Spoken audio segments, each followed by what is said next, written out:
Get your wellies. Meet me in the garden. Hey guys, welcome back to the channel.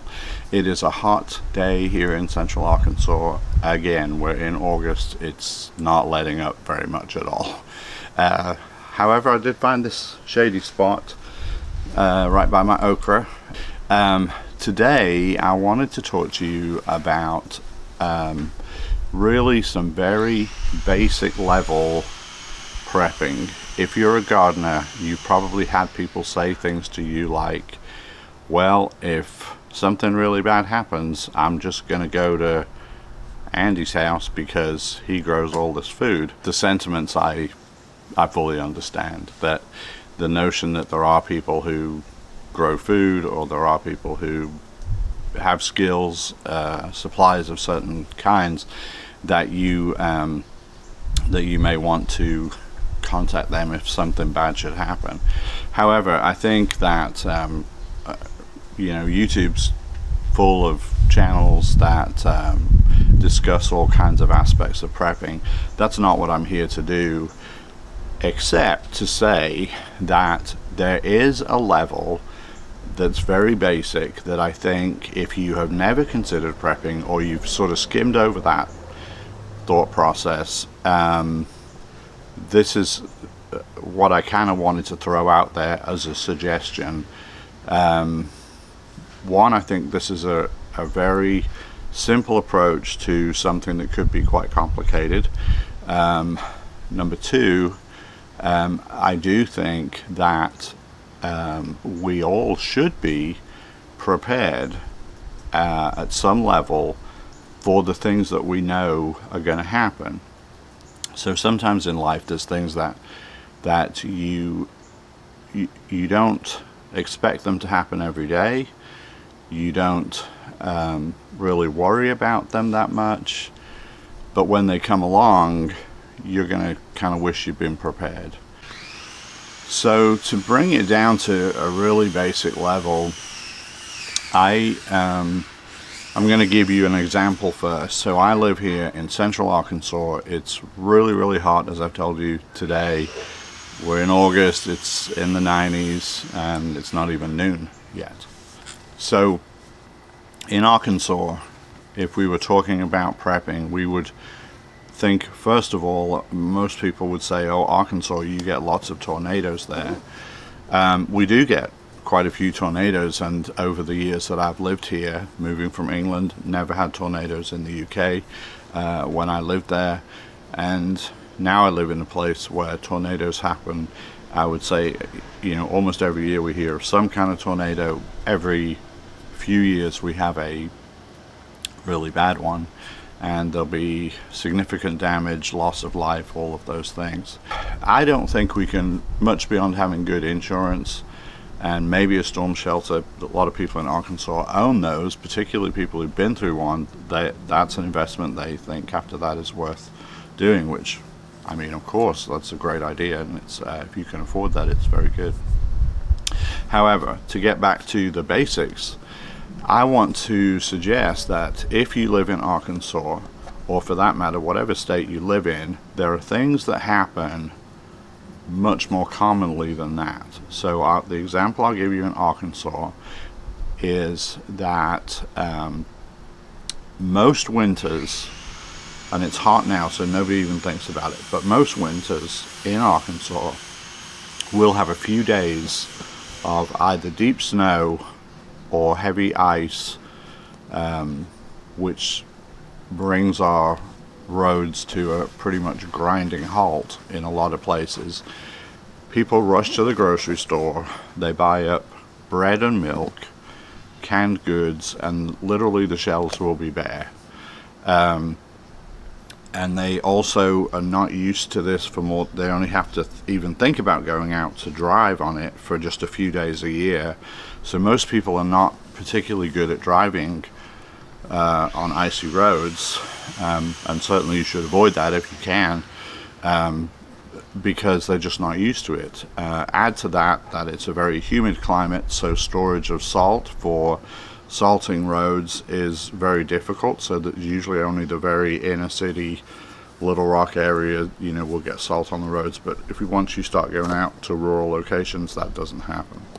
So the practical thing to do in the event of planning for the example I'm giving here, the snowstorm or ice storm, so allow for 3 to 5 days, maybe a week, and you just want to have your supplies for that week for each person in the family. So that's going to be bottled water, so you buy that and store it.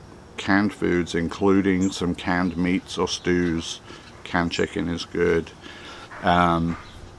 You can also add some vegetables to that, and dried milk is good.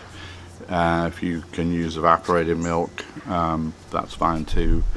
But you just want to have some basic supplies so that if you cannot get out because of the weather, or if you do get out, most everything's sold out, then you will have a supply at home that you can live off for several days. And that's just, to me, that's just the simplest place to start, because it's not terribly expensive. You could go add 4 cans to your grocery list and start putting stuff in a tote just for the eventuality of an ice storm, and then do that each time until you've got all of your food, and then just check the dates on it. Put the first expiration date, write that on the outside of the tote, and then rotate your supplies through and just move them to your pantry, and when you go to the store, you just replace what was in the tote. This is very simple management of your inventory, and it's only increasing it really a small amount, because a fairly small tote will hold most of what you need for a week.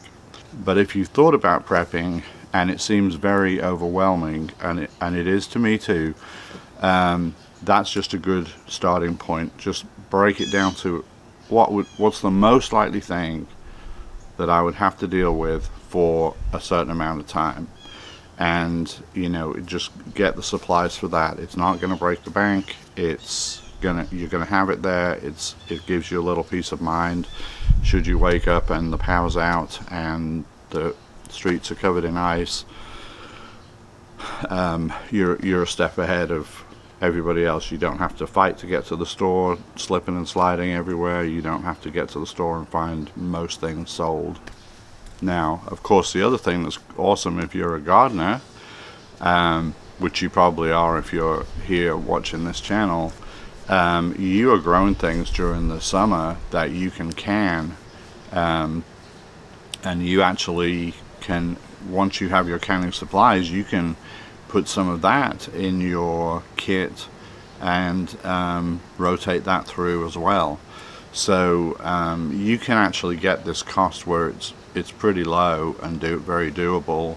So consider that too, that you do have the ability to can things, and that's something worth looking at if you haven't done it before. You can also ferment food, which is a cheap way of doing it, and you can even do refrigerator foods that are things like pickles. You can make salsa. A lot of things you can do that don't require pressure canning. So that's something good to investigate too. Now, in the process of doing that kind of prep, you may find that there's other things you want to add to it, and you can do that at your own pace.